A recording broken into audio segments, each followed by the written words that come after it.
What's up, everyone? Welcome to the podcast, a show dedicated to talking about all the poggers things in life, like music, content creation, and video games. I am one of your co-hosts, JesseKazam. Oh, and I am not ready. Oh, I thought... I literally thought I was, and then you started talking, and I looked up and only saw my own face. Hi, everyone. Oh, my God. That's so funny. What's up, man? How you doing? Well, I'm just going to pretend like that was the bit. Yeah, I mean the listeners will never know on the YouTube. It's only if you were here live. Oh yeah, true. Yeah, you'd see that. Literally, Jesse. All you could see on my stream was just my full camera, me like not paying attention. I was like, did I start playing a video of Jesse doing an intro for the podcast? Oh no, that's funny. So yeah, I'm doing good, bud. Doing good. Just got back from the haircut and finished up Kingdom Come yesterday. Dude, I saw the day before. One of the very few times on my PC, I refreshed Twitter really quick just to see if there was anything I missed, and I saw your little mini like, bruh, this game was tight. It's rare that a video game in 2020X makes me feel anything other than maulding. Yeah. And now don't get me wrong, this game gave me some maulding. Yeah. And I have some footage to show. But dude, it's so fucking good. Just so good. The acting and the story. Like that's great. At first, like, you want to say voice acting, but it's more than voice acting. Like the characters in the game are just like real dudes. Yeah. Like, and I didn't really know that. People had said that, but until I went and watched a few of the like making of kind of things. Gotcha. And it makes me actually sad that I like wasn't a part of the Kingdom Come Deliverance like early game to like the Kickstarter and all that, because it just seems like an incredible developer group community. That's sick. Yeah, dude, it was just so good. So good. And like compared to a lot of other games where we talk about the voice acting and it's kind of you know, man, one that comes to mind was Stalker. This was just like unbelievable. That's awesome. How expressive and like real feeling the characters were. And that comes down often, like you said, to more than just voice acting, but writing. If you're a good voice actor and you're given lines that are like, nobody would say this, or like, this is just exposition for exposition's sake, like the best voice actor in the world, it can only sell that so much before you as the viewer are like, what are we doing? Like, nobody would do this. And so it's two halves of a coin. So good writing can do a lot of heavy lifting to keep you engaged in, because you feel it's like it's immersive. We often talk about immersive, you know, through like environment or this, that, but like there's immersion in, you don't want to feel like you're watching a cutscene. You want to feel like you're in the room, like looking back and forth at the characters, and the writing does a lot of that heavy lifting. Yeah. One of the few times that I've experienced something that I think is just like the perfect indication of good writing was something I experienced a lot in Baldur's Gate. And I put this as like a Baldur's Gate 3 level, like, or tier. Baldur's Gate 3 light. They didn't have like, you know, $600 million or whatever. Yeah. And it didn't quite rise to the quality in terms of it had some of the Bethesda jank and whatever, and some things I'm going to show shortly. But the story made up for 100% of the jank the characters did. But so the thing that I expect is how often the character would be talking to my character, and I would say something out loud that then the character would say out loud. Same thing. Like, I'd be like, what the fuck are you talking about? My character would be like, what the fuck are you talking about? I'm like, oh my God. Like, exactly the same thing. Another example was there was a bunch of at some point, like there's like a Jewish community in this town, and they get like ransacked or whatever, and we're celebrating afterwards, and someone does a toast, and I'm like l'chaim, and the guy screams l'chaim, and I'm like, ah, like it's just such a funny thing. I just didn't expect it. There were just so many moments like that, and the last one, I was gonna put clips together. I put together like a little montage, and it ended up being too long, so I cut a few things. But another example was a character was telling he's basically like, where the fuck were you all night? Like, tell me everything. Like, you're interrogating some like schmuck. Yeah. And the guy's like, everything? And I'm like, yeah, everything. and then I started to say like, so I went out to take a piss, and the guy's like, well, I woke up at around midnight to go take a piss. It's just like, oh my God. Yeah. Like fucking, it was just so good. And to me, that's a sign of good writing when the game takes the words out of my mouth. That's awesome. But I put together a little montage of a couple of the Bethesda moments. Yeah. But also a bunch of examples of in Kingdom Come 1 and 2 what I experienced with the combat that was so fucking frustrating. Yeah. Primarily with the first one, just because it's really hard to like complain about something so passionately and then not have any hard examples. It just sounds like, whatever. Yeah. So I want to show some quick examples. I put together this little video here. Is this one?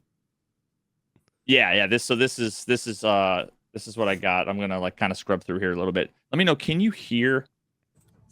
Yep. Okay. So that right there is just an example where it's like I sidestep, okay? Uh-huh. And at the moment I sidestep, I'm just spamming mouse 1. Yeah. So watch what happens. And I think I show it in slow motion. Mouse, click. And then, it's like, what the fuck is going on, right? Yeah. Oh, and this is, by the way, like right after the tutorial. Yeah. And I'm like, give me some training and just watch what's happening.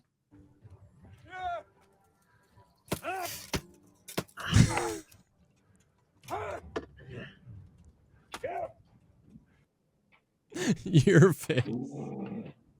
I do the whole parry thing and go to riposte, and he just steps to the side and fucking hits me. It's like, what is this training? Yeah.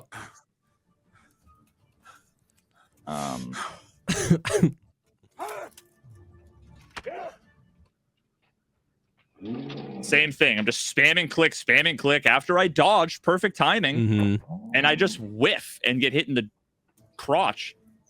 This is me showing. Someone's like, "Are you sure you're clicking?" And look. Are you sure you're clicking? Was this before you learned about the Master Strike thing? Yes. This was like what I'm cutting out in between is me fucking screaming in chat going, what's going on? And the explanations were, oh, it's because your character's hungry. It's because you need to like train more. Yeah.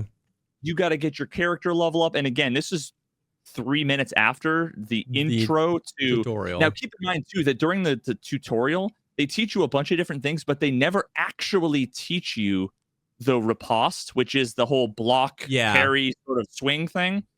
So I don't know that. I'm just doing the normal thing where it's like you sidestep and you start clicking right after you do, expecting to kind of do like a counter swing.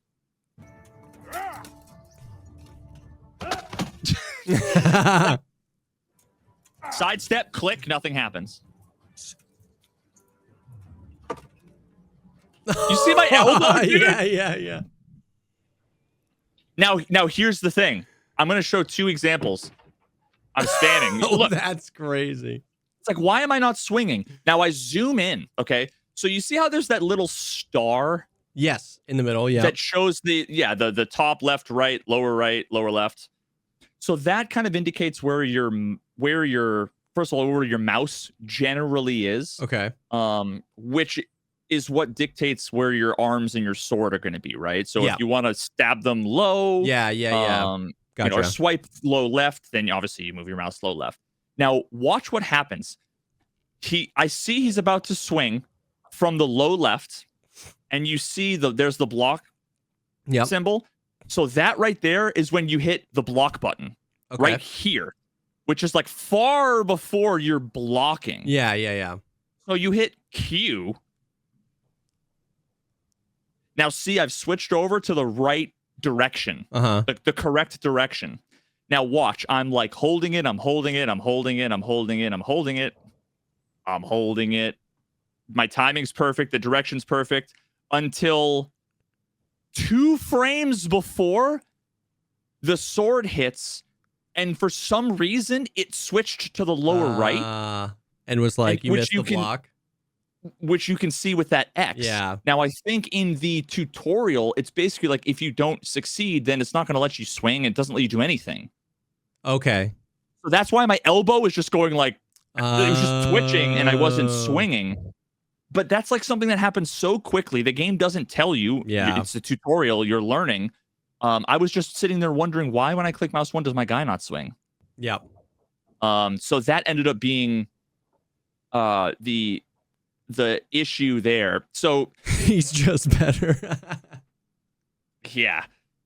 And so this is like no shade against chat. Everybody was trying to help. And like the issue was not that I was like doing the right thing and the game was broken. Yeah. The issue was that it just was so unclear what I was supposed to do. Yeah. You, like, the reason you did what you thought was like what's the word? What you thought the game, wanted you to do, you did that. It didn't work, and then you just didn't know where to go from there. Yeah, I was doing all of the various natural, intuitive things you would expect. That's the word I was looking for. Yeah. And then all the veterans in chat were giving me like, oh, the reason why it's not working was A, B, C, D, E, and F, and none of those were the thing. Yeah. So you could say like maybe you need to focus more on counter and blocking, and once your enemy is tired, you go for offense. It's like. Yeah. Brother, you just click. You just click, and that's. And then this is when 0-bit was like, "Oh my god, I just figured it out." Yeah, he says, "Holy shit, I just figured it out." And then, so here you go.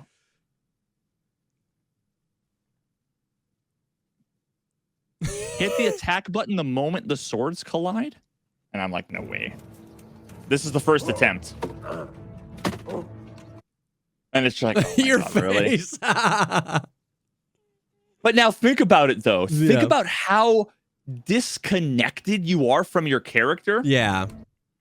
When you it's block. Yeah. Swing. Yep. So I've clicked already. And your character swings 3 seconds later. Yeah. It's like when you back everything up one entire like movement. Yep. You know what I mean? You do the block one movement before you're actually blocking, and then the moment you're blocking, you're hitting the attack button well before you're set up and then hit the attack. But it's like once you finally get that, it like unlocks everything. You're like, oh, everything is like one movement set behind, or you're clicking one movement set ahead. So that totally made that a lot better. But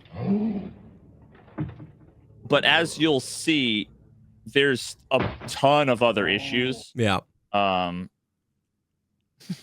that was the tutorial. Okay. Mm-hmm. What you're about to see is one of the first fights you have in the entire game. Like this was like the first time I had a real sword. Outside of the tutorial. Yep. Yeah. Could have just cost you a few teeth.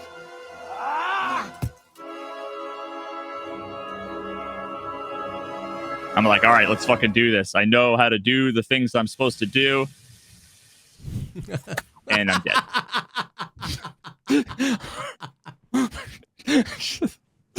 Well, okay. Sick. I didn't even see, dude. He just like uppercut me. One tap. It's like, well, now here's the deal. Thinking about what happened in your chat, the moment after like presumably like an hour or two of you trying to figure this out and molding and then figuring it out, and the dude just like bunk. Yeah. Oh my god, I'm so small here. This is the real me. Yeah, dude. Now, I understand it makes sense narratively. That guy's a badass soldier, and you're like a teenager who just picked up a sword. Obviously, you're going to get fucked up, right? But it's just so funny because I'm like, all right, it just totally like breaks all the normal expectations you have for games. Yeah. Where I'm like, this is the real test. Oh, nope, never mind. I have no chance. That's funny as hell, dude. Now, this is like one of the next fights I have shortly afterwards. Okay. What's happening? Are we fighting? What are you doing, dog?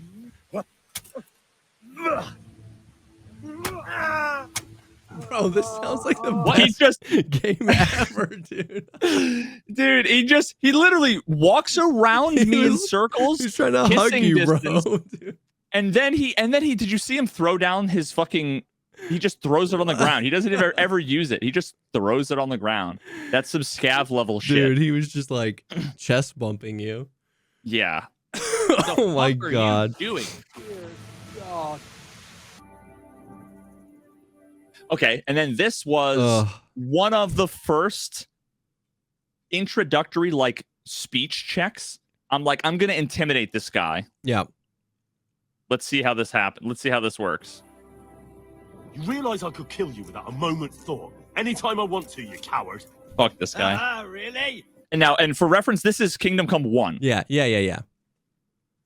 Go ahead. Fail? Show me. Oh, come on now.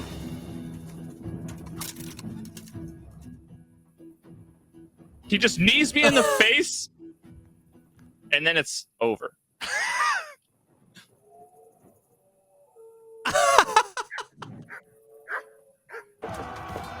Okay. Oh my god, bro. Now, remember how I explained, like this, what you're about to see is the moments before I like rage quit the game. Okay. This is like the end of Kingdom Come 1. And the end of my experience with it. This is like, I don't even think anywhere close to like halfway. On. Yeah, dude, it's like fucking goggles is terrible. But now, first of all, like, who's on my team? I have no fucking idea. Yeah, oof. They're all wearing some shade of red. Yeah. Now, I eventually was able to look basically like the foreigners are the ones that use like the curved sabers. Gotcha. Know? Yeah. So I was able to figure that out, but it's hard to see, right, with all this shit going on. I don't know who's who. But just watch what happens.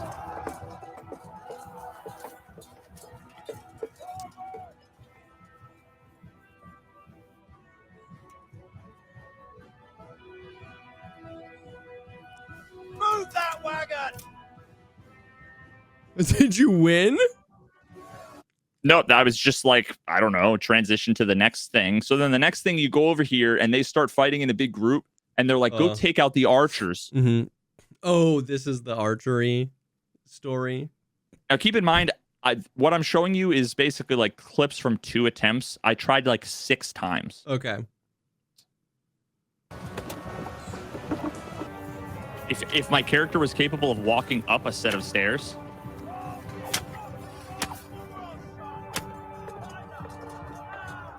Just watch how jank this is.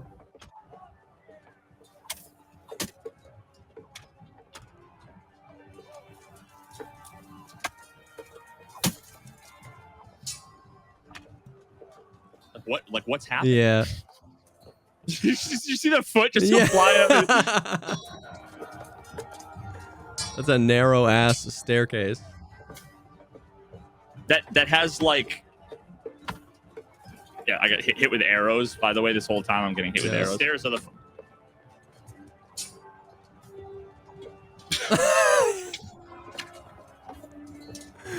How is that guy still alive? Look I've got like arrows all stuck in me. How am I still alive? So now, right now I'm holding W. It's not like an invisible wall because you can go up here. It was basically like some kind of geometry with the stairs at a certain angle, certain speed. Like you just hit an invisible wall. Yeah, basically. Just fuck me. And also, if you like let off of WASD, you kind of just like slide. It's almost like a weird, like slippery ramp. Interesting. Now note that there's like 4 archers up here just hitting me the whole time.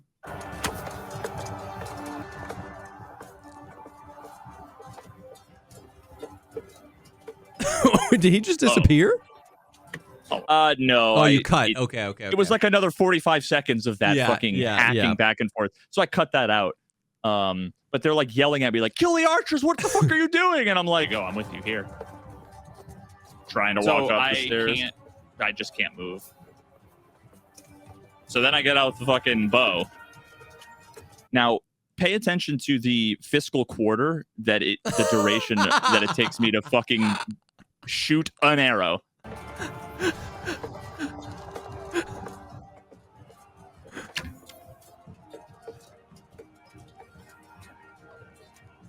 That's as fast as you... And by the way, it's like 4 arrows to kill a guy. Oh my god, bro.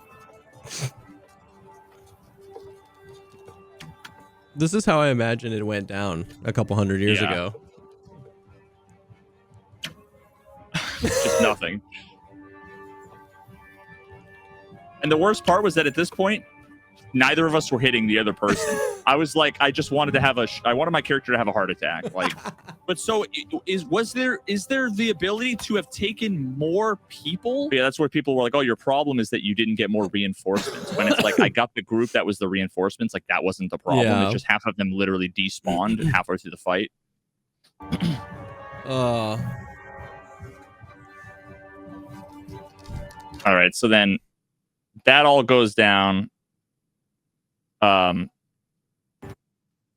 right, there's a few more clips. This is absolutely worth watching. This is like, it's insufferable. I didn't hit any of these, by the way. I'm fucking 9 inches away from the guy with the bow, and I can't hit any shots.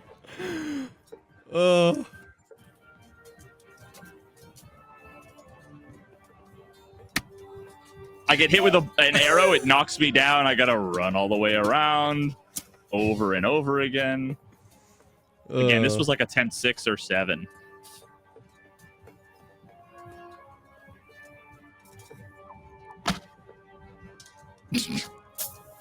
Look, you became one flesh. Yeah, I was a tornado inside of him.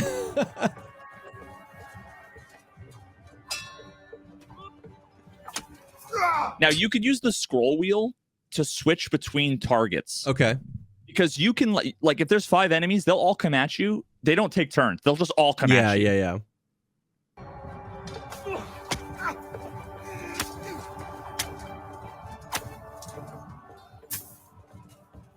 I can't see this helmet so bad, dude.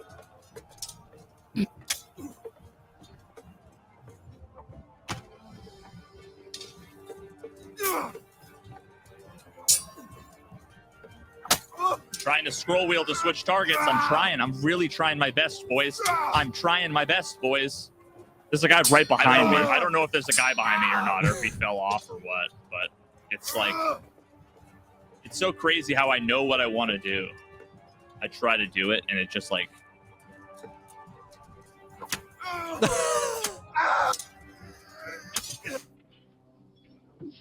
Well, oh yeah, so watch this. Yeah. I hit the guy, and then watch. He like iframes back to you. Stab. And then just skidoink. kidding. Just kidding. And that guy's been behind me the whole time, swinging his sword, missing. Dude.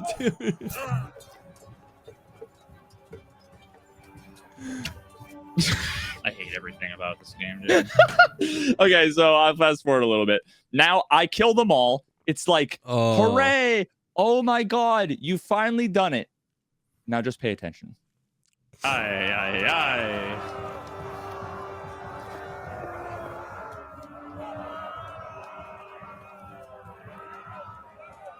I'm so ready. Hands in the air. I'm so ready for the the epic fucking battle here.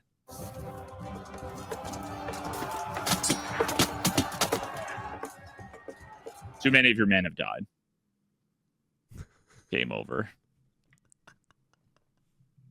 And it got to the point where like it was like impossible for me to I had to like load a quick save, 5 quick saves. So at this point I was fucking done with the game. I was like, yeah, I think I'm done. Now this is Kingdom Come 2. Now this shows you that there's like a fundamental issue with their engine or something, because watch. Something else I need. You can go now. Something about stairs. Yeah. Oh god, no, it's the fucking final boss, dude. Bro, it's like Curbs in Tarkov. Yeah. Yeah, exactly. Oh no. Now, so this was the kind of beginnings of Kingdom Come 2 combat, which is infinitely better, but still. So I swung, it's really hard to see. I swung twice through his body and nothing happened.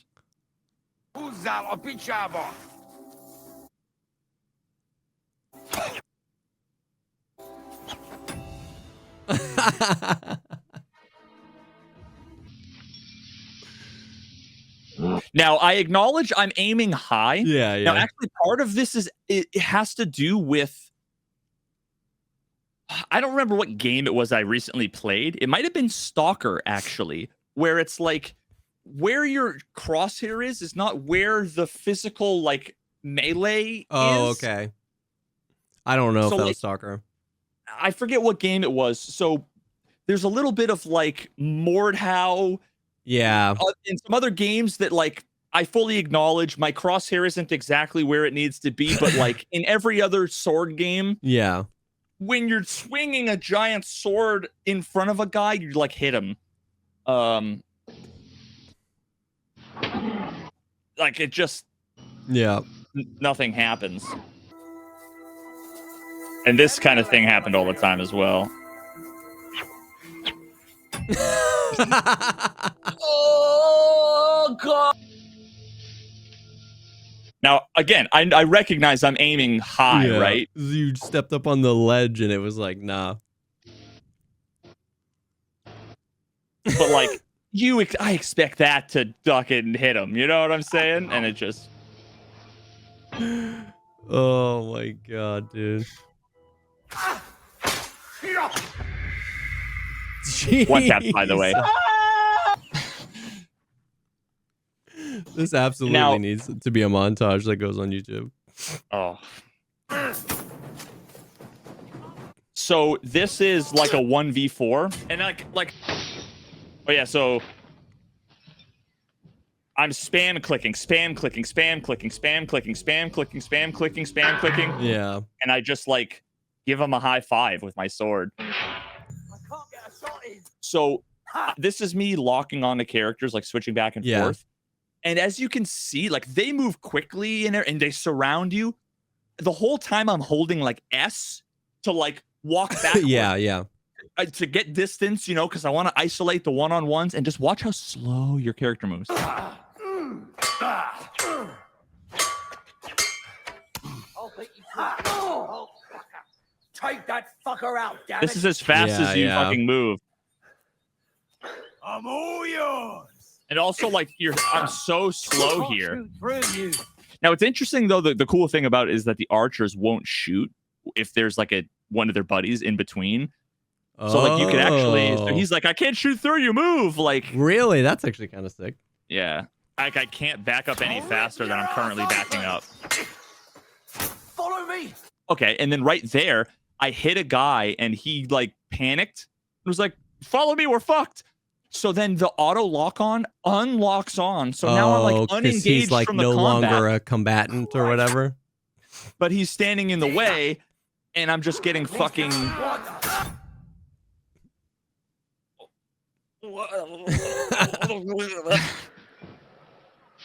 locked on. I switch. So much for that. Yeah.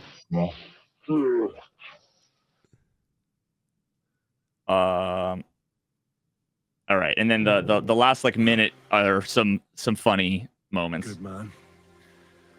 You deserve an honorable death. A commander should fall with his men. I'll show you.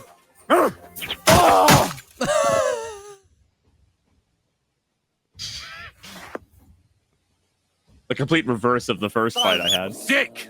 Oh, also you have a dog, and the dog, you can like have the dog attack people. Like you have control over the dog. It's pretty neat.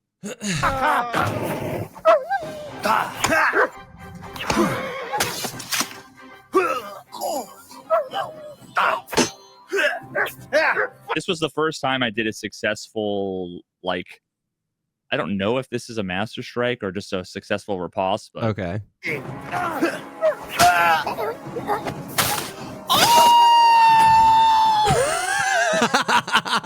Now this was incredible, bro. This was fucking incredible. Just wait for it. I'm like vibing with the environment. It makes sense too.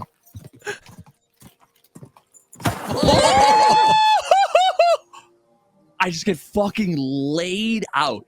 Just utterly laid out by the tree branch. You know someone put that there and fucking giggled. And then this guy rolls up. Fucking straight up oblivion. And then insults my horse. Like, what an ugly fucking nag. And then just rides away. I felt so fucking emasculated. Just violated, bro. He just comes by and is like, fucking dumbass horse. The fact that that tree can clothesline you is crazy. Yeah, dude. It was fucking amazing. That's amazing. Holy. Now watch this. Listen to him, man. We look like a couple of beggars and we stink even worse.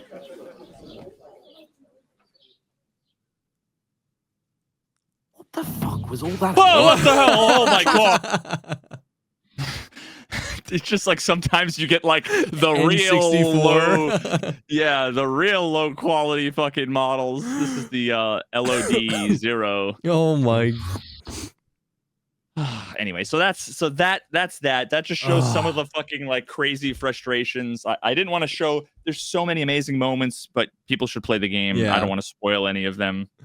Oh my god, that's amazing, dude. The fact that the freaking tree branch can clothesline you is amazing.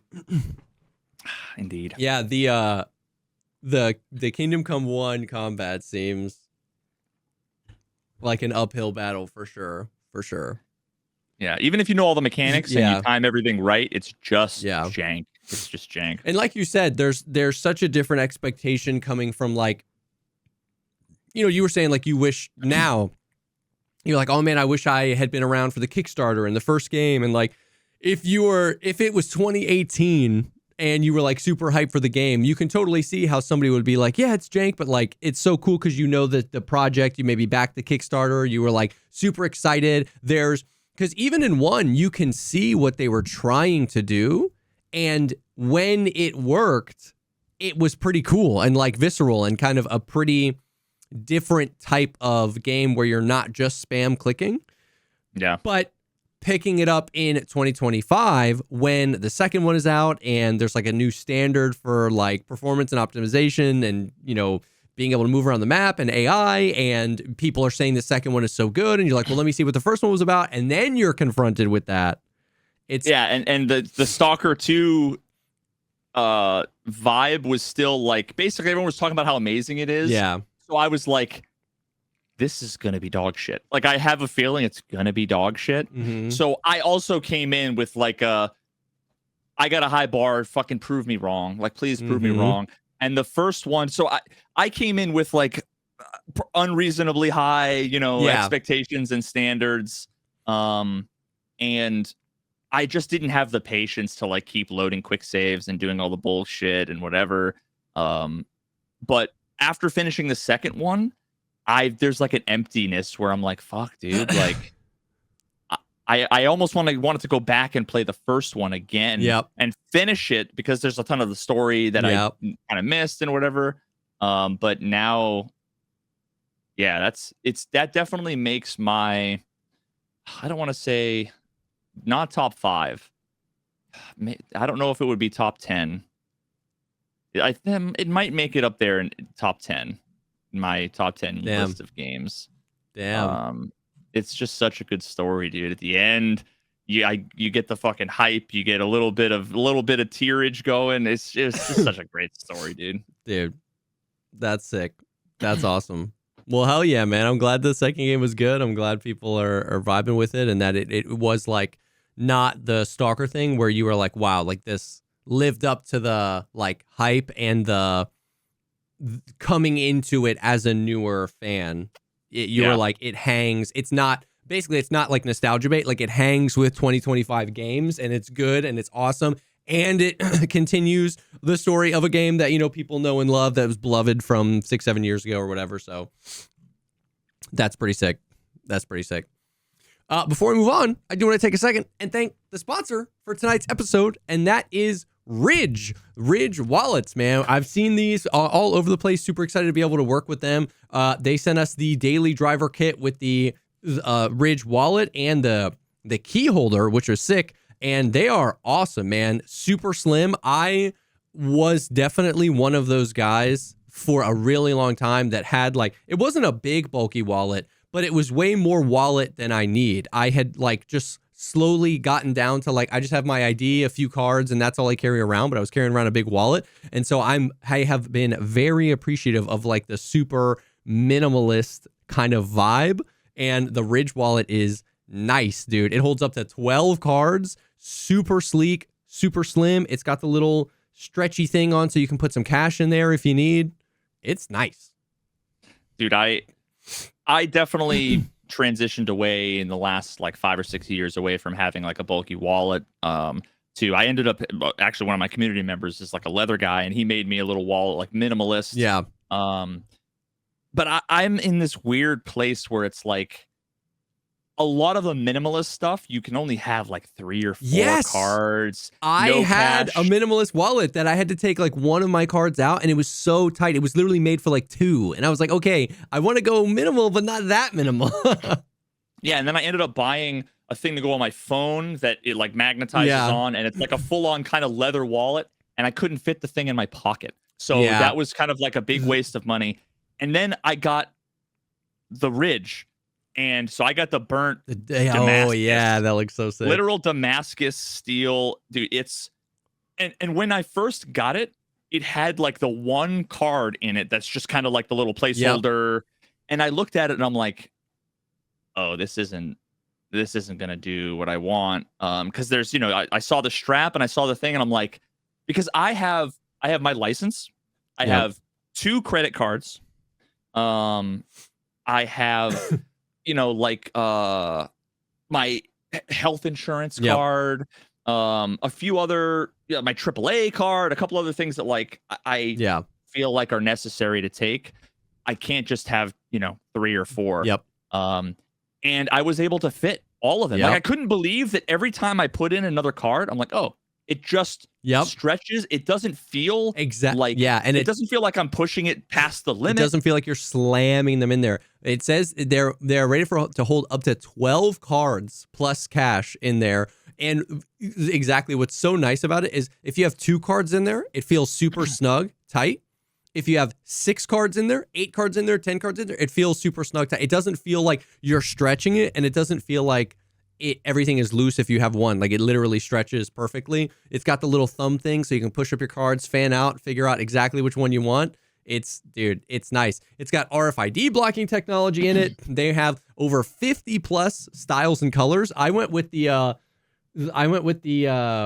carbon steel, the like black forged carbon is what it's called. It looks so sick.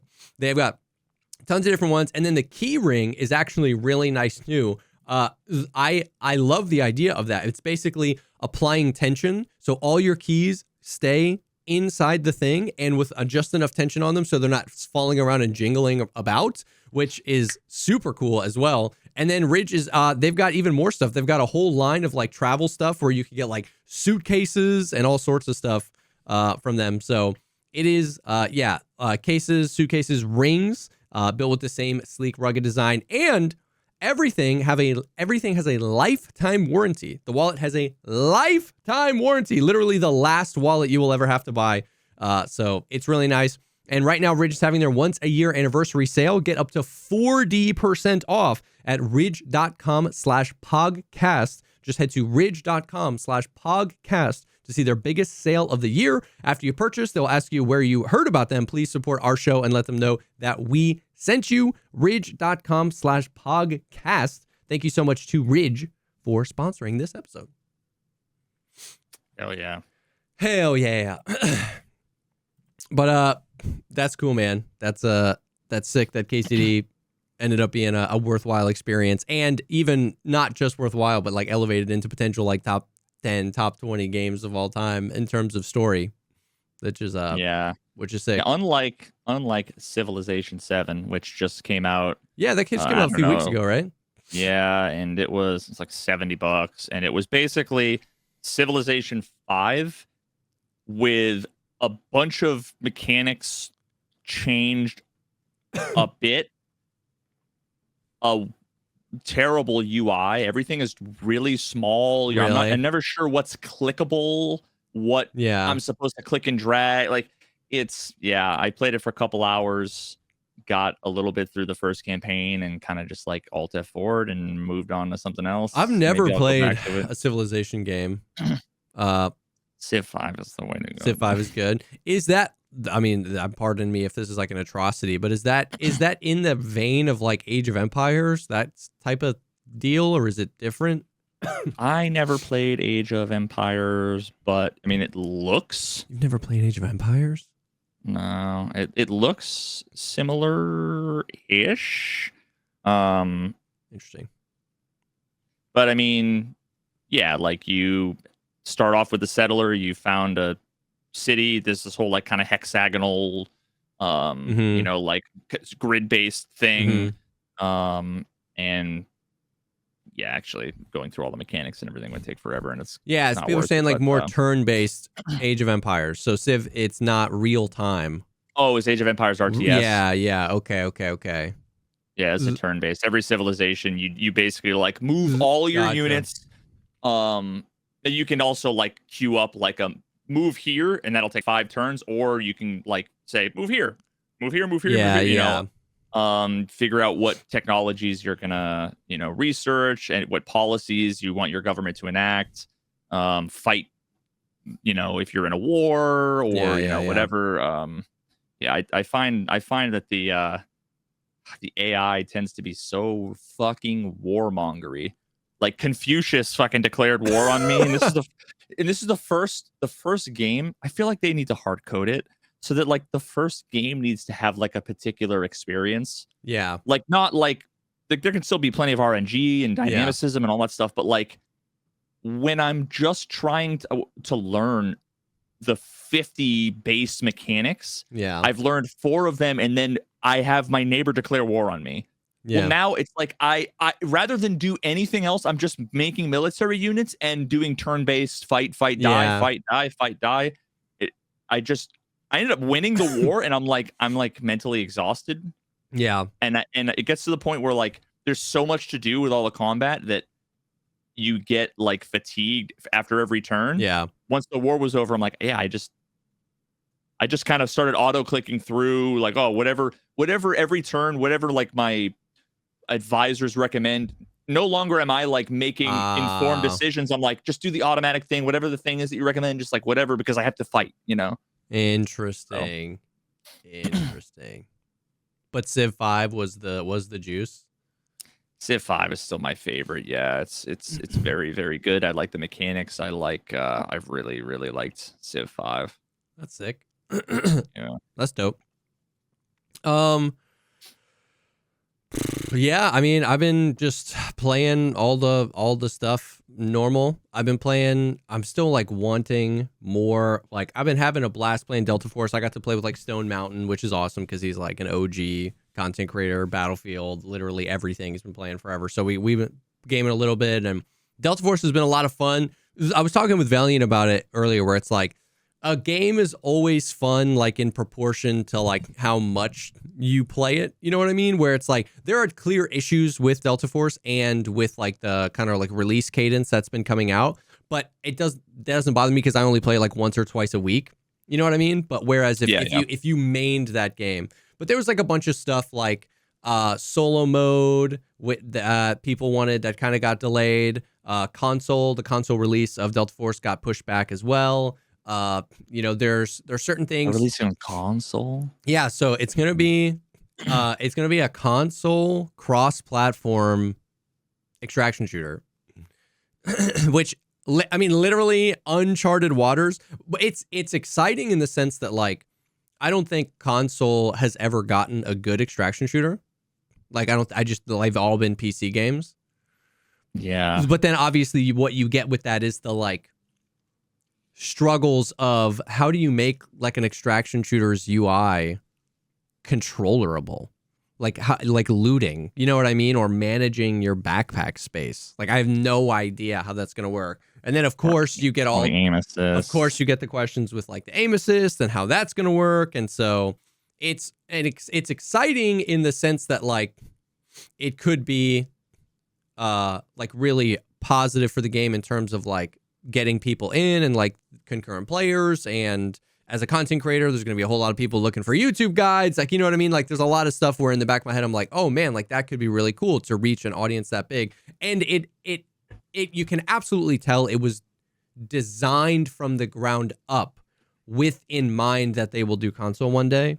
So it's not like if Tarkov tried to do console right now, it's like you would just, it would be impossible. It would literally just be impossible. So like you can tell. So I think it's doable, but how will it go is the big question, right? And there's a lot of stuff like the one thing that Arena Breakout did that I really liked that these guys did as well was the concept of like in Delta Force it was called like something like Forbidden Zone, Forgotten Zone, but in Delta Force it's literally just called easy, normal, and hard mode, and it's like the same map, but on easy mode, the AI have like worse ammo and less health, and there's not like the loot spawns, like all the loot is spawned in the same spot, but there's a less % chance of the good loot spawning, like the Bitcoins or the Letexes in Tarkov.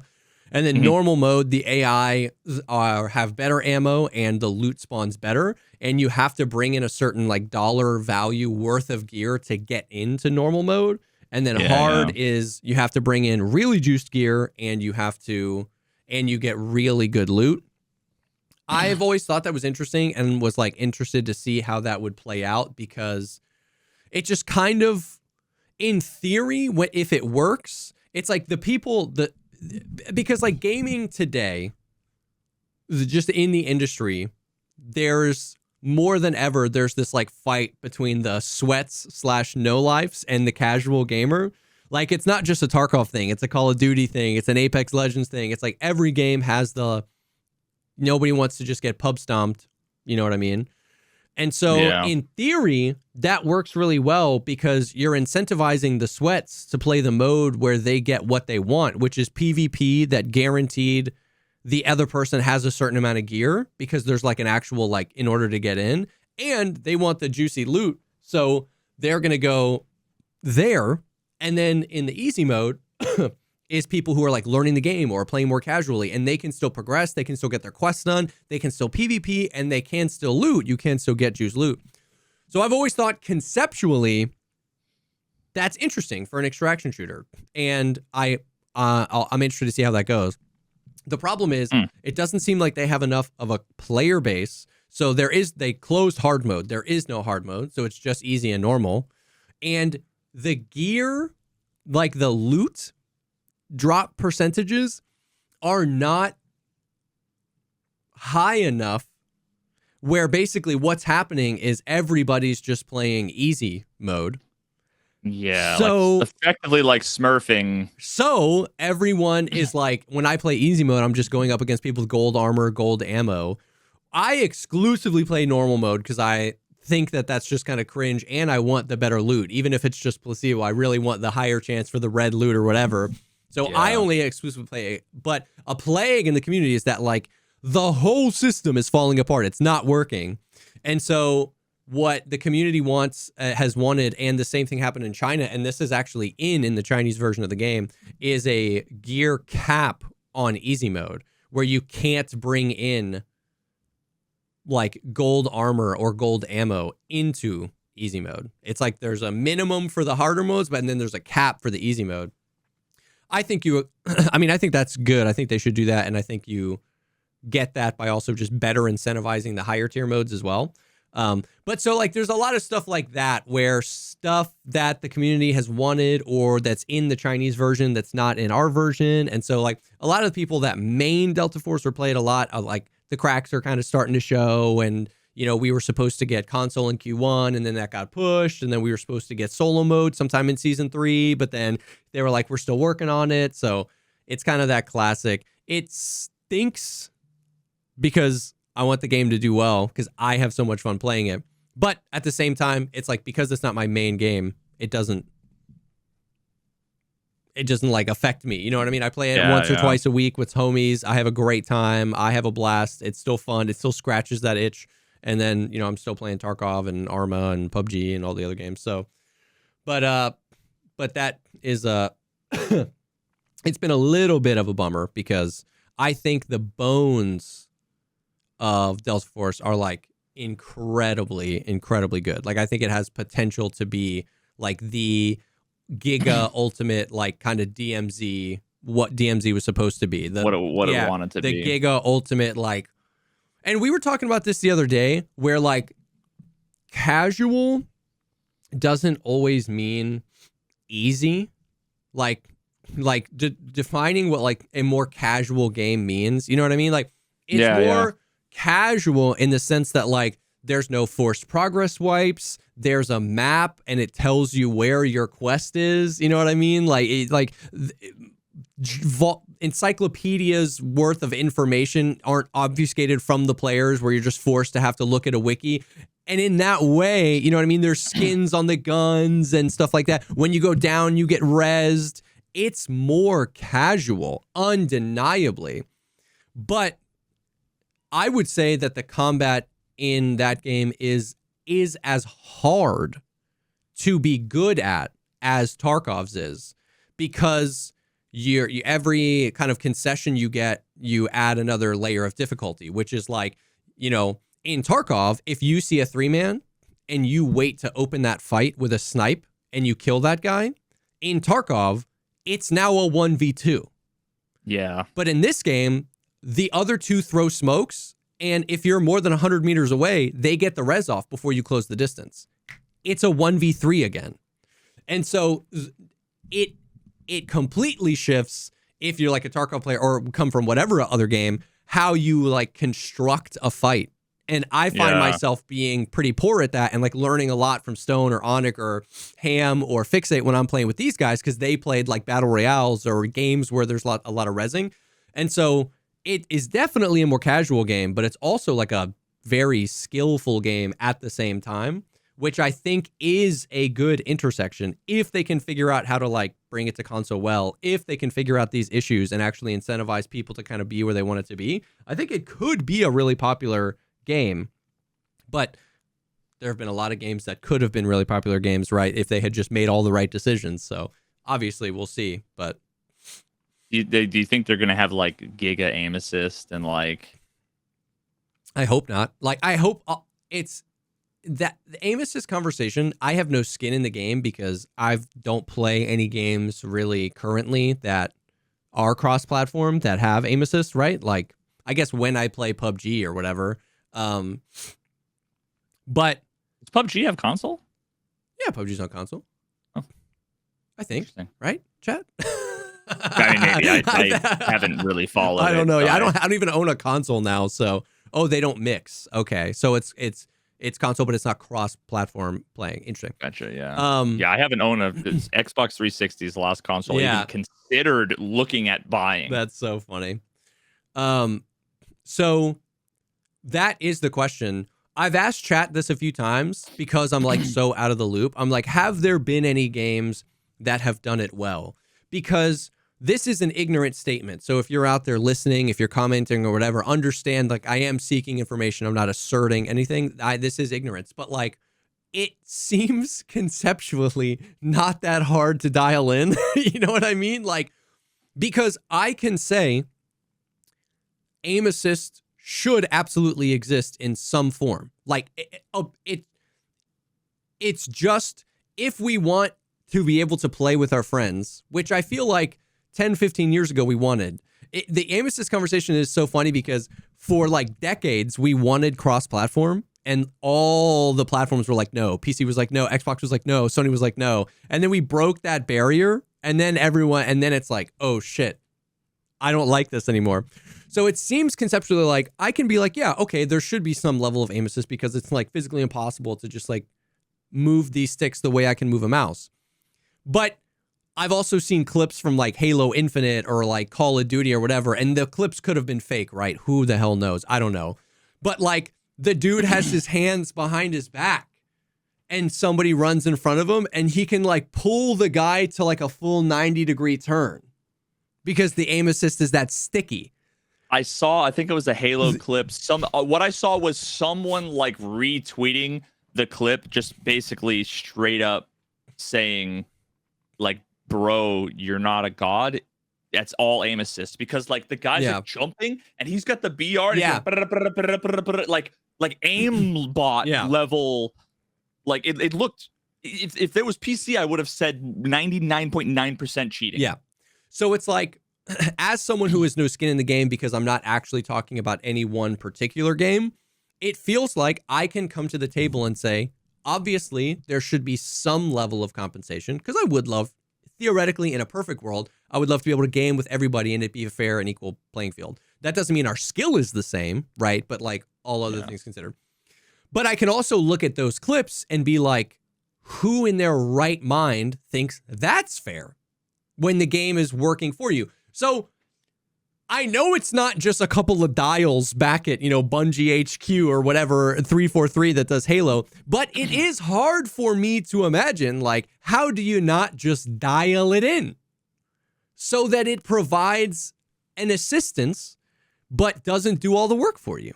Like, it's got to be harder than I think, because like Call of Duty's, been crossplay for like 8 years now, and it's still like the most complained about thing. All the pro PC players plug Xbox controllers into their PCs and play with controller. Like, it's got to be more, like, I can recognize it's got to be more complicated than I think, but I don't understand how. Just freaking dial it in. Yeah, I mean, I definitely don't know. I don't know. I know. When I played Halo and Call of Duty, like back in the fucking day, when my Xbox walked uphill both ways to fucking in the snow, Xbox Live, Xbox there was no aim assist. Yeah. So I just don't even know what that would feel like. But like when you talk about it, I can't help, and this is pure speculation, but I'm kind of thinking about how I would like implement it and try to tune it. It could be maybe that it's one of those things where just a little bit of aim assist doesn't feel good enough. So it's like they turn the dial until it feels good, until it feels good, until it feels good. In the moment, you're like, I noticed that it feels good. It feels good. It's like, it's OP. Yeah. So like, it could just be that the line is like razor thin. Maybe. Yeah. So I just don't know. It also could be like, it might not be difficult, but it might, I mean, ultimately, it is subjective, right? There's 0 to full-on aim lock. Yeah. And someone has to pick a number. Yeah. Does that someone have good judgment? Yeah. It's easy to say gradient 1 and gradient 99 are bad, but it's hard to determine the difference between 78 and 82 and 79 and a half. And it's like someone has to make the decision. You're right. And that person's skill level might be slightly higher than the average or might be slightly lower than the average. If that person's skill level, the guy that has to decide, their skill level is slightly lower than the average, then they would pick a higher number, which means that the people that come in are skilled. They have like, I get for sure. But I guess what I'm saying is this is where the ignorance comes in. When I see the clips of like the Halo thing, that feels like so obviously gradient 99. And I'm like, how? Who? Like, we're not talking about the difference between 78 and 81 here. It's like, who made that decision? You know what I mean? Like, that seems crazy. But the video could have been faked. You know what I mean? I could have been duped. Yeah. Who knows? But it's yeah, I don't know. I once again, I'm not even like, I don't have skin in the game. I'm not fighting for, I guess the only thing I'm fighting for here is like, wouldn't everybody, okay, theoretically, everyone in the conversation wants a balanced experience. That's obviously not true. Some people that, prefer controller want aim assist to be higher. People that prefer mouse and keyboard want aim assist to be lower. Like, all you have to do is like mention the word cross-platform in chat and it all comes out. You know what I mean? Like freaking aim assist or whatever. So, but theoretically, what we're all fighting for is a relatively balanced experience where one isn't like overwhelmingly OP. You might want to give it a little bit more this way or a little bit more that way, or you know what I mean? Like somebody said in chat, like, PC players can grab a controller if they want, but it's kind of harder to ask a like console player to grab a mouse and keyboard. So you might want to give them a slight edge. But I think like based on what you see on social media, which is a horrible thing to base any opinion on, it doesn't seem like the industry's landed on, yeah, we kind of nailed it, but then we just gave the controller players like 1 or 2% more of an edge just to help. It feels like when you go into any community, it's like, it's way overtuned. You see these clips are like, it's out of control. And I guess the most likely scenario is just that rage and outrage is embellished, and maybe the aim assist isn't as embellished as it seems. Yeah. Does that make sense? So maybe somebody did nail it, and it literally has just become like gamer politics, where there is no real issue anymore, and it's just the two people fighting about the thing. Like maybe, who knows? But I mean, it's no different than fucking Apple, Android. Yeah, exactly. No than fucking Xbox, PlayStation. Yeah, it's controller and blah blah blah, and it's like, yeah. I don't know. But once again, I'll throw it in this chat, and then if you're listening, drop a comment down below. Has there been a game either recently, or I guess it would have to be recently, that nailed it, or at least came close? Have there been any games that kind of flew under the radar in the sense that like there wasn't really uproar either way and it felt dialed in? I don't know. Maybe not. Maybe Siege did it. Maybe Apex did it. Or maybe there literally hasn't been anybody that's been able to figure it out. Because sometimes the games that figure out these things, you would think go rocket mode and win, but sometimes they don't. Like a great example is like sometimes when I talk about the Tarkov audio, sometimes, not all the time, but sometimes people will be like, yeah, but name a shooter game that has good audio. And that mentality comes from you only play the ones that have bad audio, and the bad audio ones are really popular. But I'm like, Hunt Showdown. That's a game that kind of flies under the radar. No, there isn't, 30,000 viewer streamers playing that. That game doesn't have 6 million concurrent players, but that's a first-person shooter PvP game with phenomenal audio. So it's like, dude, is there a Hunt Showdown with aim assist that, kind of flows under the radar? I don't know. Every first-person, like 3D game that I have played in the last 5 years, like The Witness to Kingdom Come to fucking all of them, not even shooters, they all have, all of them just have effectively flawless positional audio. Yeah. Like I'm never wondering if the waterfall is in front of me or behind me. Like when I hear the horse coming up, I know exactly where it is. Like it's just such a simple thing because the engines do it for you. Nobody works. Yeah. Nobody, we had this whole discussion when yesterday in my chat about the physics of Trick Shot Simulator. Yeah. And we were like having a debate about whether or not there was RNG and blah, blah, blah, and all this stuff, and talking about what the developer intended. And I'm like, I guarantee you that every object in the game has a surface and a mass. And that's it. The engine just does it. Yeah. They're not fucking doing F equals MA. They're not doing any physics equations. They're not doing any of that shit. Yeah. It's just all taken care of because it's just commoditized dime a dozen. Yes. Comes with the engine. Yeah. So yeah, I think something that I've seen games do that help with this is that give the player agency over toggling. I only want to queue with the input I'm playing with. And then that at least like helps, you know what I mean? Like if I've seen other games do it where it's like if I am playing mouse and keyboard, I just only want to queue with people that are playing mouse and keyboard, or I want to cross-platform, or if I'm playing with controller, I only want to play with controller. Obviously, you're kind of splitting the player base, but you're adding to the player base by making it cross-platform. So if you let some of them split, I don't know if maybe that's caused problems in the past with other games, but I've seen other games implement that.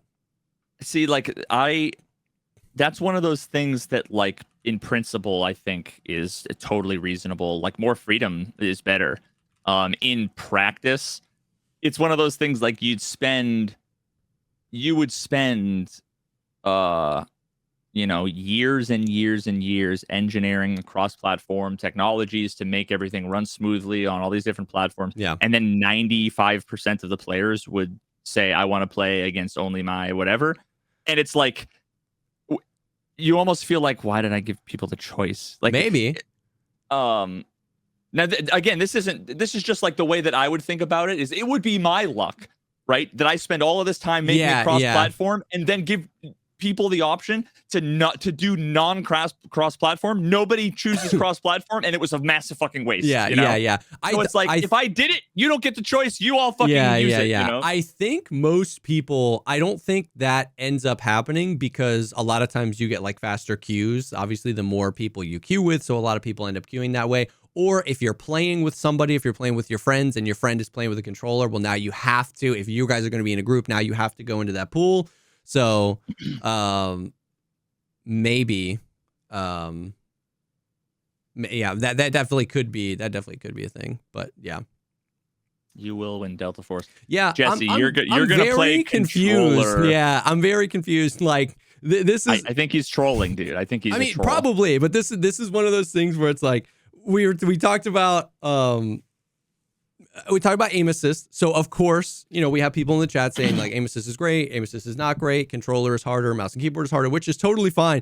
But out of left field, I just got added and said, Jesse is a controller player. And I said, Lamau, I haven't picked up a controller in 6 years. And then he said, but you will when Delta Force console comes out. I don't know where he's getting that information. It did. He opened with, I play Tarkov on controller and own controllers require more skills. Yeah. Well, that felt like a troll. That felt like he was specifically trying to. Once again, I was tracking with everything he was saying up until just like the random. I just got collateral damage there. I don't know. I don't know where that came from.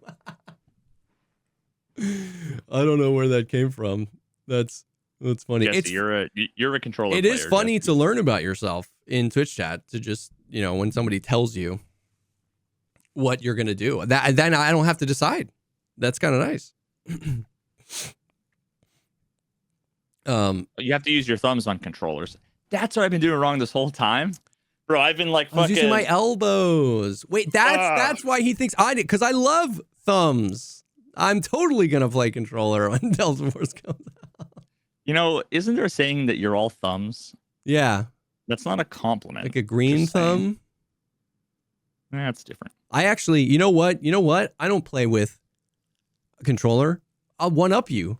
Friggin' whatever his name was. I play with flight sticks. I got a video. I use DK bongos, bro. Dude, I'm serious. I got a YouTube video up. I mapped my sim flight sticks, and I played Tarkov on that, and we were hitting snipes on woods. Yeah, but you use your thumbs for the HOTAS. Check me, idiot. Oh, you're so right. A flight stick is just a controller.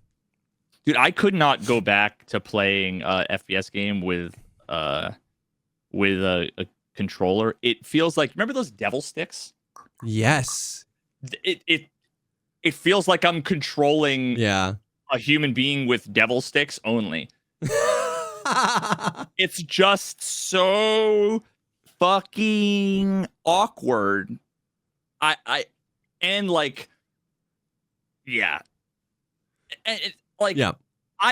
spent tens of thousands of hours playing fucking COD 4, Modern Warfare 2, like Halo, all of these games, right? Like, I didn't start playing PC gaming until 6 or 7 years ago. Everything before that was console gaming. And now that like I understand a mouse, I'll just never ever go back. Yeah, I don't think I will either. Because I was thinking in the back of my head, I was like, okay, if I like for some reason, got struck by lightning and decided tomorrow I wanted to be a Call of Duty streamer, I was like, would I? You know what I mean? Because it's like it's so much better, or at least that's the perception, like in that game. And I was like, I don't know, probably not. Like we played a bunch of Call of Duty when the new one came out 2 years ago, and it's like I was on mouse and keyboard and I was trash, but at no point did I have a desire to pick up a controller. I mean, I guess there's a universe where if I got really into a game, I feel like if I got really into a game where the aim assist was so strong such that I felt like I couldn't compete unless I picked up a controller, I feel like that would more likely just kill the excitement of the game for me. I'd stop playing the game. Then implore me to pick up a controller. Yeah. So I don't know. It's like, I don't have anything against controller players if that's your preferred input. I'm just saying, after I was a controller player my whole life, I got a PC. I just don't have room in my brain for two. I feel like I would just get so mad trying to relearn this. And if the game was balanced in such a way that I felt like I had to, it would just, for me personally, probably kill that vibe. I don't care what you play. I'm not here saying mouse and keyboard is better. I bet with 100% certainty, there are people that could map the Tarkov controls to a controller and probably dumpster me. I don't think I'm good at anything, at mouse and keyboard or controller. I'm just saying, for me, I don't think I'd pick it back up. Maybe I'll eat these words in like 2 years or something. I don't know. I have a feeling that I feel very strongly about, and I have no idea why. I got a feeling. And it's the most fucking douchey elitist thing, I will admit. Mouse and keyboard players are better than not even that. It's that if I was playing like I'm rewinding to when I was playing Tarkov. If suddenly there were like, we open it up cross-platform and now console players can play, now instantly it's like the riffraff is here. I'm not interested. Like it just feels like oh, now it's all the kids playing. You're and now riffraff. It's like I totally acknowledge that it's like that this is like a cooked opinion, but it's like there's something about that conceptually that's like, oh, the entire community and vibe around this game is going to change in a way that I don't think I'm going to enjoy. I don't know what it is. I can't articulate it, but like, I feel you. It's just a different. I don't know. It's just a different. I don't know, dude. I just. Remember when Nikita said they were thinking about bringing Tarkov to console? He said he was asked that a million times and kept saying no. And then one time he was like, yeah, we're looking into it. Everybody was like, what? What does that even mean? I mean, if there was a checkbox in the fucking engine that would allow the support for it, then like they would, but they probably looked at it, probably said, oh yeah, we could probably, compile this in a way that blah, blah, blah. You could run around, but we need to redo every menu. We need to redo all the controls. Yeah. We need to, okay, this is completely fucking impractical. Yeah. Never mind, not worth it. Yeah, they'll never do it. They'll do that the same day they make it open world. Yeah. Anyways, that was a ramble off of, I don't know. That's a great question. Once again, you know me, I'm way too like naive, bright-eyed, bushy-tailed. I held on, to everything.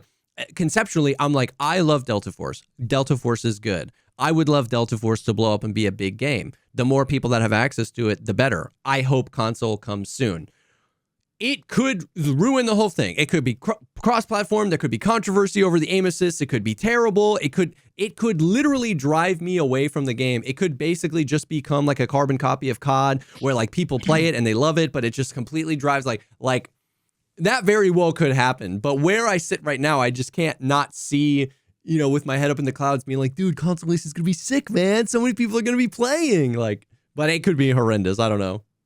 See, I guess here's where I think I have a different feeling. When you say the more people that have access, the better, I like shudder. Like imagine your favorite. No, I know. Your favorite like local restaurant. The more people, the better. No, I don't know. It's not going to be better. It's going to end up having a worse menu over time. There's going to be a bunch of weirdos I don't want. I want there to be fucking 3 people in this cafe with me and have it be a hole in the wall no one talks about and let me enjoy it. I get that. I want it to be this niche thing. But I don't want, because otherwise it becomes a fucking Panera Bread. But where's the balance? You don't need another Panera Bread. Where's the balance between that and you go into that favorite spot and on the door it says closing in 2 weeks because they can't pay their staff?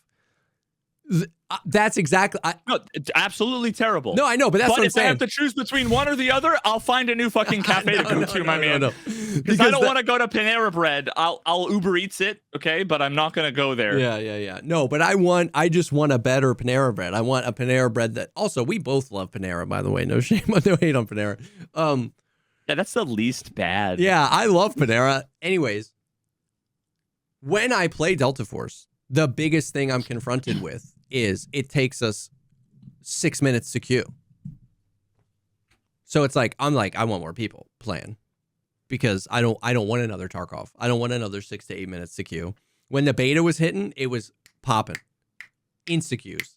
But now when I play on a Wednesday morning, which is obviously it's Wednesday morning at 9, I'm sure the queues are great Friday night, but I wait 6 minutes. So I want more people playing the game for sure. And then also selfishly as a content creator, I want a billion more people audience. YouTube searching Delta Force beginner guide, right? You know, there's definitely that aspect of it, which makes me not objective. You know, I want more people playing because then I get a slice of the pie, hopefully. Yeah, I mean, and ultimately it comes down to like a bunch of unknowns, right? Like there's a world where you have less queue times and they get more money to make changes, and all the changes cater to the console players, and it's annoying, and it's no longer the game doesn't feel good. Like that's one universe. There's a universe where now they have a bunch of money. There's a resurgence, a total popularity. They can invest so much time in fixing bugs and adding new features, and it's great. Yeah, and it revolutionizes the game. Like to some extent, who the fuck knows what it's going to be? You know, I don't ever want to hear an Xbox Live fucking headset anymore for the rest of my life. Oh yes, I've been called like the every derogatory slur possible via Xbox Live headsets. Oh my god. Hell yeah. Damn dog. Hell yeah. Oh my god, dude. I haven't played. I feel like maybe Halo 3 was like the last console FPS game that I played. Like going over to someone's house, Xbox Live, plugging in the headphones. Yeah. Yep. It is funny, you know, I had never thought about that before. Where like we all used to play console games on controllers without aim assist. I guess it really and like I never felt maybe was there some level of aim assist? Was like I don't think so. Was there some level of like stickiness that would happen around even the AI when you were playing those games? You would feel that. Now actually I think some of the games maybe in the like campaign. Yeah, maybe. There might have been some of that in some of the campaigns, but like not COD 4, not Modern Warfare 2, not Black Ops, not Black Ops 1. Yeah. Now these were all I was playing on console. This was way before I played PC. Not on Halo. There's a small percentage chance that I'm like rewriting history in my head, and these are totally like fabricated memories. Yeah. But I feel like I would know. I would have been able to feel that, right? I agree. Yeah. I'm saying I don't know because it's been so long since I played those games. It wouldn't surprise me, but I agree. I don't feel like there was. And at the same time, I also felt like I got pretty good at those games on console. So it's like a weird thing where it's like, if there was an aim assist and I felt like I was really good and responsive. It's relative though. But that's what I'm saying. So then when the introduction of like playing with a keyboard and mouse person and just the freedom, it's like then suddenly good is relative to other people that were good on the same thing. So I was just saying that's interesting. I never really thought about that before, how like we could all have felt like we mastered it. And then as soon as you started playing with people on keyboard and mice, which, yeah, it's just interesting. Now I'm seeing a fucking GameFAQs.GameSpot.com 14 years ago question about the aim assist. Wondering exactly how it works. Also, is it more effective? Blah blah blah. And then a bunch of people are like,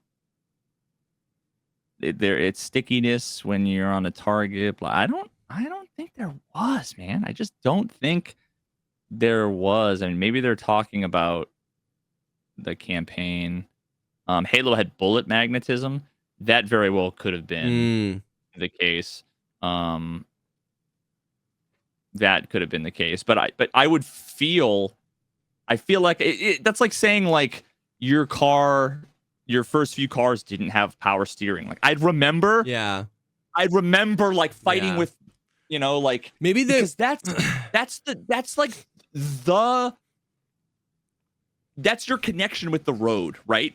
That's like you can feel the steering wheel, you can feel the throttle. Like when things are off or different in some way, I feel like it's like instantly obvious to anyone who cares about their performance.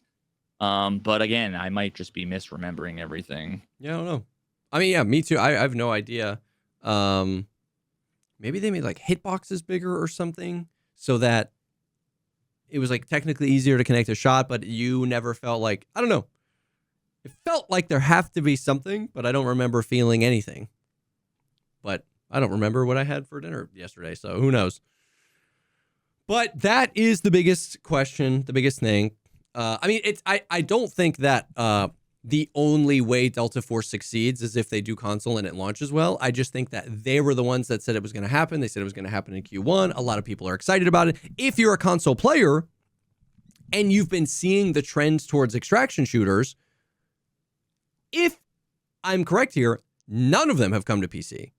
Arena Breakout, it's a console, Cycle Frontier, Marauders, Tarkov, DMZ, I guess technically was, but I don't even know if I would call DMZ like an extraction shooter, but maybe I would. I don't remember. I don't even know how even PUBG. PUBG is the lightest version of you're in combat, opening menus, transferring over items, equipping them and using them. Like that's where like 50% of the skill is menu manipulation in between fights. And I can't imagine. I'm sure given enough practice, I would get okay with it. Yeah. But like they don't have aim assist in the fucking menus. Yeah. Right? Like, no, exactly. If you were trying to really quickly re-Tetris your backpack to fit an item and try and get out of a situation, how you would do that on console, I have no idea. I will say though, Delta Force has done some really, actually, you know what? I kind of do, because Delta Force has kind of been ahead of the game. It's really interesting stuff where like if you can think about this on your mouse, but then you can also think about how this would help a console, like a controller player.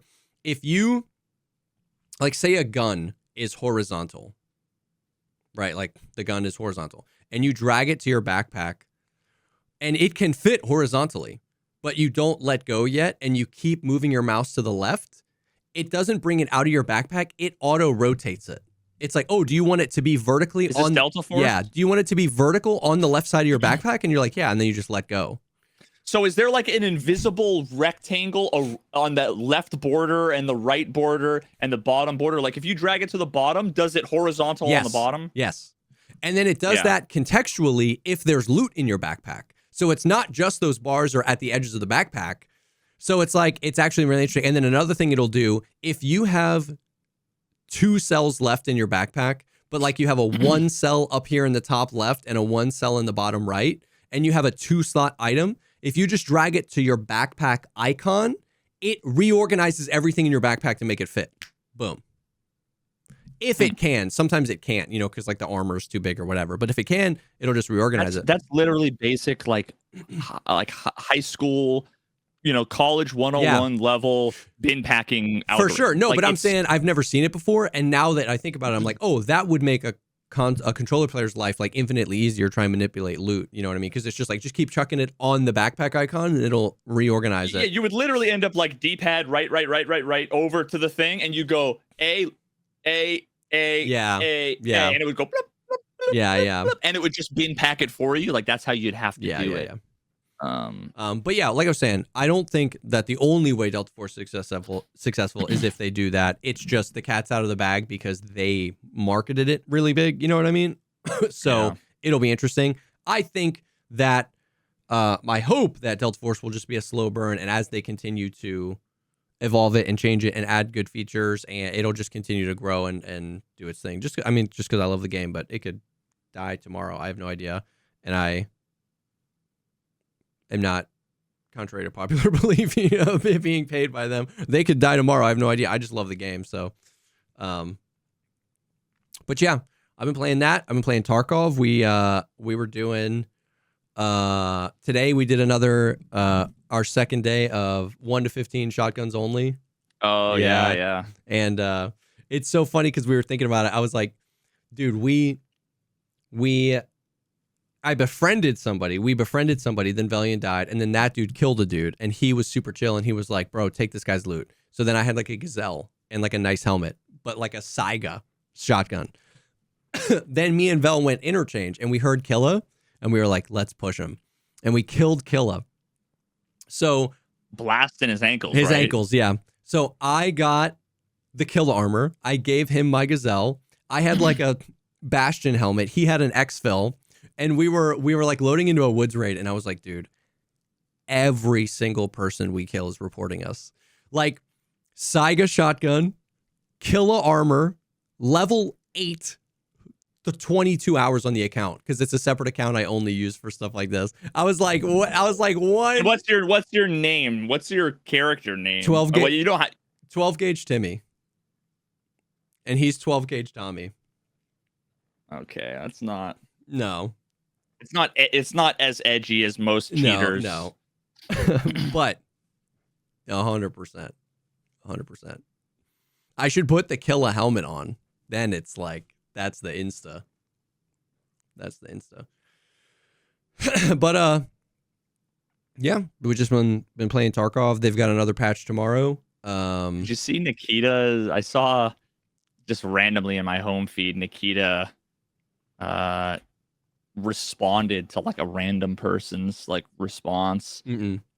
Let me see if I can find it. Gene Burn. Is it Nick Gene Burn? I think so.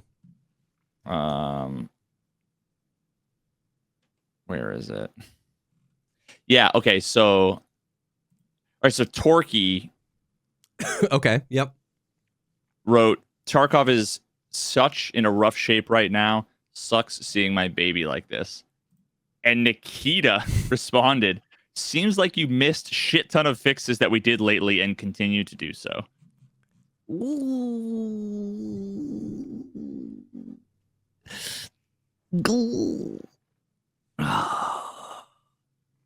Elon, step away from the keyboard. That's so cringe. that friendly guy, that for TFG said, fixing 5 things that cost us 5 more new things to break isn't a win. Oh my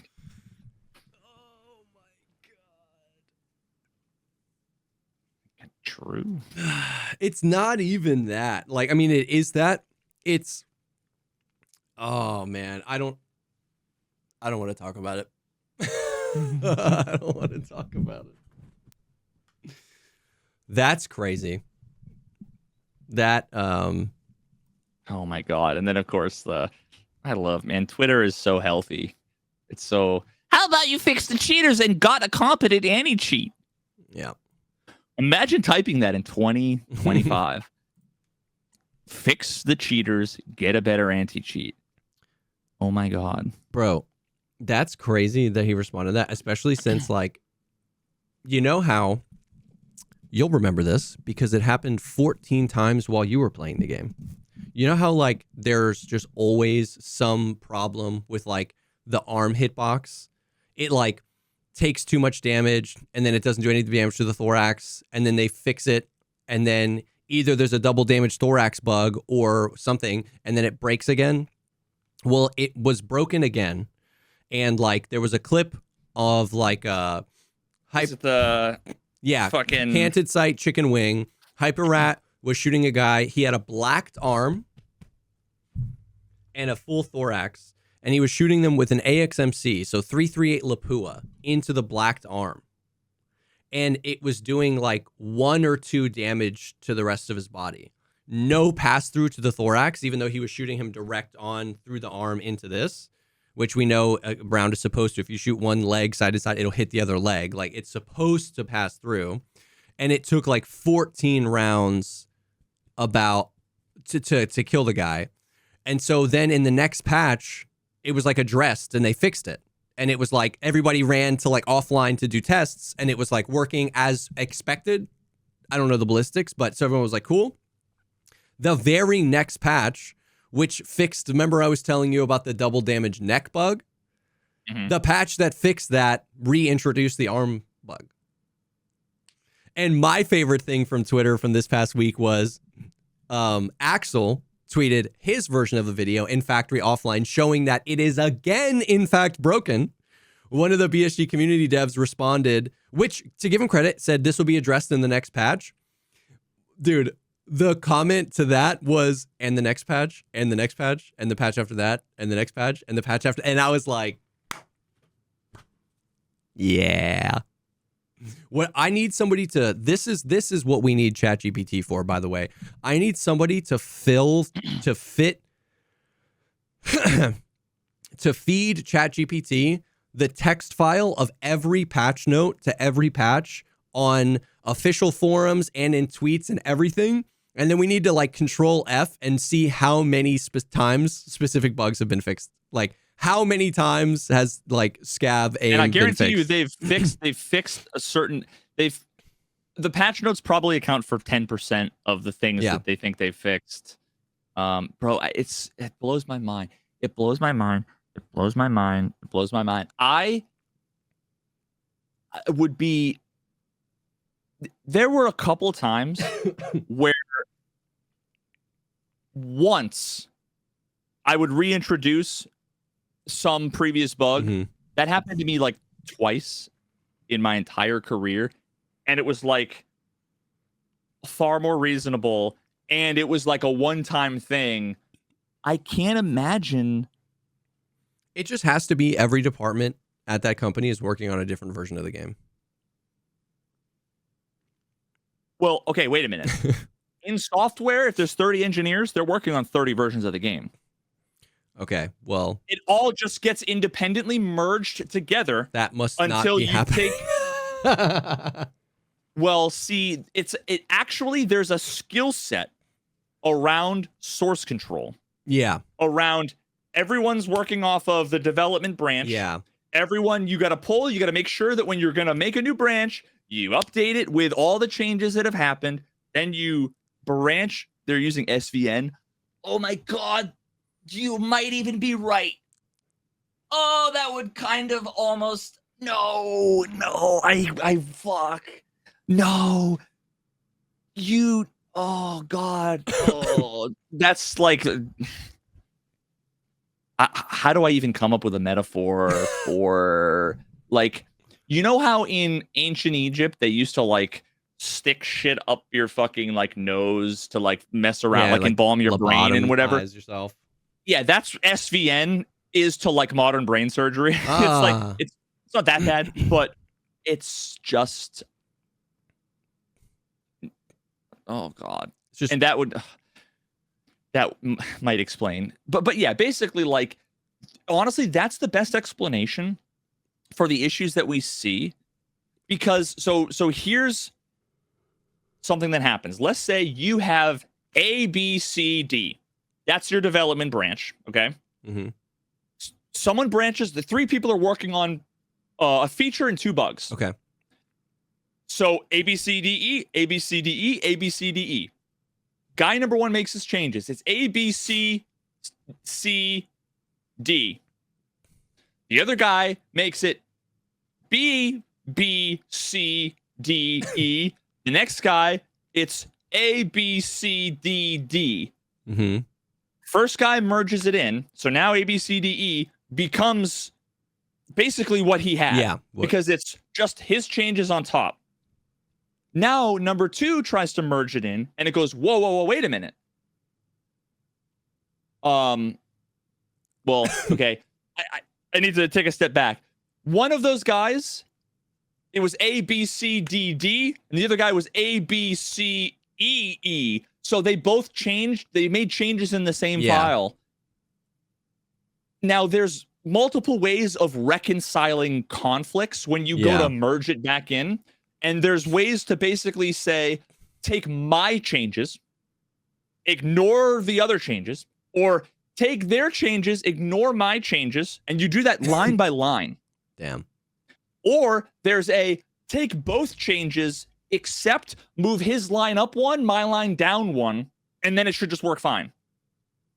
So there's multiple ways, and I'm simplifying it drastically. Yeah. So it could be that bug was in D. And one of the guys had D1, the other guy had D2. D2 had the bug fixed, D1 didn't, and when they went to merge it back in, it like overwrote the changes in some way. That's like something that if it happens once, everyone who does the code review, because first of all, before that gets merged, at least in my experience, I don't know about game development. I can only speak to like software, non-game development in all over the place, but usually there's 2 or 3 engineers that are responsible for looking over all the code and saying, looks good to me. Very often you need to change this. This is not good. Change this. This is going to cause a problem. Change this. This is going to cause a problem. And then they go back to the drawing board, work on it for another couple of days, open up a new pull request. I don't know if they do that or not. I also don't know how that would work with Unity. If half of it's code, half of it's scripts, half of it's checkboxes, so that maybe it's like XML, which is only slightly different, but there's like blueprints and all kinds of weird shit that I don't even know how that's dealt with. But it could be that they don't review it. It could be that they're really bad at reviewing it. I've been at companies where you open up a request and within 45 seconds you have 3 check marks, and it's like, as an engineer, if you're a lazy engineer who doesn't give a fuck, that's like, sick, merge. Yeah. As an engineer who cares, I'm like, I'm no more confident than before. Yeah. You always want kind of a sanity check. It could just be that they're constantly stepping on their own toes over and over and over and over and over and over and over again, to the point where it's like, does anybody know what they're doing? Like, if this is a source control thing, it's a systematic issue where it's like 80% of your patients in the emergency room are dying. Yeah. It's been 5 years. Like, someone needs to shut down the ER and have a conversation with everyone, and then they need to make changes to make it such that it doesn't happen anymore. And that's what I'm saying. And that's why it feels worse that the CEO of the hospital just tweeted, "You must have forgotten about all these patients that lived." It's like, it was 10%. 10% of the people that came into the ER walked out. You don't tweet that. That's crazy. Yeah, you got to know the optics that of confidence that. Like, even if it's true, wild. Even if it's true, you got to know the optics. Exactly. Technically, patients walked out. We all get that technically you're fixing bugs, but in my experience, 70 to 90% of the bugs in the patch notes are bugs I didn't know existed as someone that plays full time. Now, they are important to get fixed, and I would never poo-poo the dev whose job it was to fix that bug. He fixed that bug. But it's like, my arm's been missing. My leg is cut in half. My femur is snapped. And you're polishing my fingernails because you're like, this could scratch someone. It's like, bro, you're shopping at Walmart and a guy in scrubs comes up and hits you with a wrench, dislocates your shoulder. They take you in and they fix you, and you're like, aren't you happy? You caused this. Yeah. What do you mean? So like, no, I'm not happy. With the audio and the desync and the freaking AI and the arm bug and the hit reg and the performance is worse than it's ever been. It's like, really? You're going to tweet you must have missed all the bugs we fixed? Like, oh, man. I will say last thing, and I got to go because my voice is going. I'm sick. But, dude, 9,000 hours of Tarkov, I've never witnessed this before. Okay. Shoreline, I unlock 301. So no one was there first. I was there first. I unlock it. I go in. I loot a couple of things. I loot a PC. And while I'm looting the PC, the big green weapon container next to me opens. And I hear the searching sound. And I go out of the PC and I look, and the container's open, and I can hear someone searching it. And then it closes. And I go loot it, and it's empty. And I was like, oh, shit. So I think it was like a vacuum cheater or an invisible. Something happened.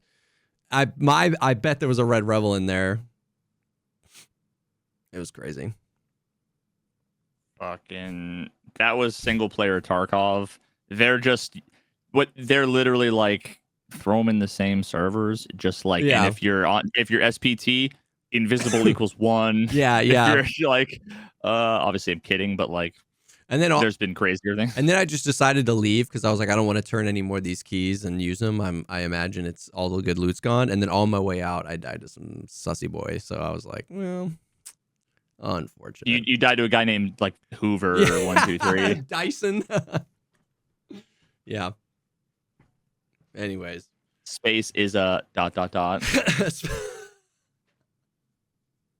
Oh yeah, super quick. That's fine. I was watching a little update from Jarenism, one of the flat earthers that went to Antarctica, and he basically was like, guys, the earth is round. Now he's still a conspiracy theorist, anti-vax, all kinds of other shit. Made a bunch of terrible arguments, but he's like, guys, you just got to face the facts. Like, it's round. Wow. So like, somebody actually did it. Yeah, like actually crazy, actually unfucking believable. That is wild. That it took spending 6 figures to convince one person of something that was obvious. And even though that one person was one of the most influential people in the community, that one person will convince 0 people. Yeah, I think that's pretty depressing. I think there's a non-zero number of flat earthers who might have like kind of gone with him. Maybe, yeah. But I mean, the 99% of the ones that haven't are like even crazier now. Yeah. So yeah, I just thought that was crazy. I heard that yesterday. So now that almost reinvigorated me to reach out to him and be like, all right, let's fucking chat again. Dude, for sure. For sure. Holy. Damn. Well, that is the stuff for this week. Thank you guys so much. I'm sorry, my voice is going. I've been sick. Oh my God, the same guy you said the mouse and keyboard shit just said Earth is flat. He's banned. No. 07s. Damn, dude.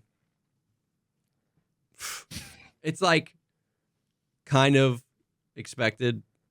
He doesn't get to troll here anymore. Yeah, it was like, it's like it's sad how much it makes sense. You know what I mean? Because it's like, sometimes it's like we can't have nice things anymore. We can't have nice trolls anymore. We can't have trolls that are just like actually funny.